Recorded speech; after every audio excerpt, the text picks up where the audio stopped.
कुछ गुंडों के एक गिरोह ने मेरे मधुमक्खियों के छत्तों को बर्बाद कर दिया और देखते ही देखते हजारों मधुमक्खियां चारों तरफ फैल गईं। अगले दिन जब मैं वहां पहुंचा तो अपनी मेहनत को तबाह देखकर मेरा खून खौल उठा। सालों से मैंने शांत जिंदगी जी थी। मैं एक बचे हुए छत्ते के अंदर से वह सैटेलाइट फोन निकालता हूं जिसे मैंने वर्षों पहले छिपाया था। दूसरी तरफ मौजूद ऑपरेटर मेरी आवाज सुनकर हैरान रह जाता है, क्योंकि मैं कई सालों से दुनिया की नजरों से गायब था। मैं उससे उन लोगों का पता लगाने को कहता हूं जिन्होंने यह सब किया था। जल्द ही खबर मिल जाती है, लेकिन मामला मेरी सोच से कहीं बड़ा था। इससे पहले कि मैं कुछ करता, वे लोग दोबारा मेरे फार्म पर पहुंच जाते हैं। लेकिन इस बार मैं तैयार था। मैं खलिहान में जाकर सारी मशीनें चालू कर देता हूं। चारों तरफ शोर गूंजने लगता है। गिरोह के लोग बंदूकें ताने अंदर घुसते हैं और हर कोने की तलाशी लेने लगते हैं। तभी मैं जानबूझकर एक छोटी सी आवाज करता हूं, थड़ थड़ थड़। वे उसी दिशा में गोलियां बरसाने लगते हैं, लेकिन असली खतरा उनके पीछे था। एक गुंडा कमरे की तलाशी ले रहा होता है कि मैं अचानक उसके पीछे पहुंच जाता हूं और लोहे की जंजीर उसके गले में कस देता हूं। कुछ ही सेकंड में वह जमीन पर गिर जाता है। दूसरे आदमी को मैं उसकी अपनी शॉटगन से काबू कर लेता हूं। तीसरे को मैं कॉलर से पकड़कर अपनी तरफ खींचता हूं और एक ही वार में उसे भी ढेर कर देता हूं। कुछ ही मिनटों में पूरा गिरोह खत्म हो चुका था।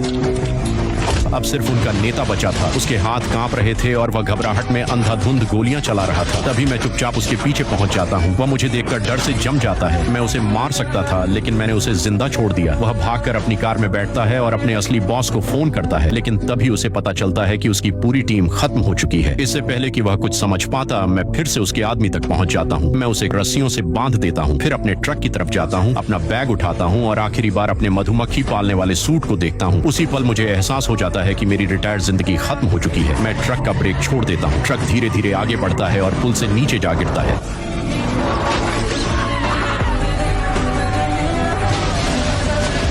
दूसरी तरफ फोन पर उसका बॉस सिर्फ चीखें सुन पाता है। तभी मैं फोन उठाकर उसे चेतावनी देता हूं। मैं कहता हूं कि अब शिकार शुरू हो चुका है। अब मेरा अगला निशाना उनका असली सरगना था और मैं उसे ढूंढकर इस कहानी का हमेशा के लिए अंत करने वाला था।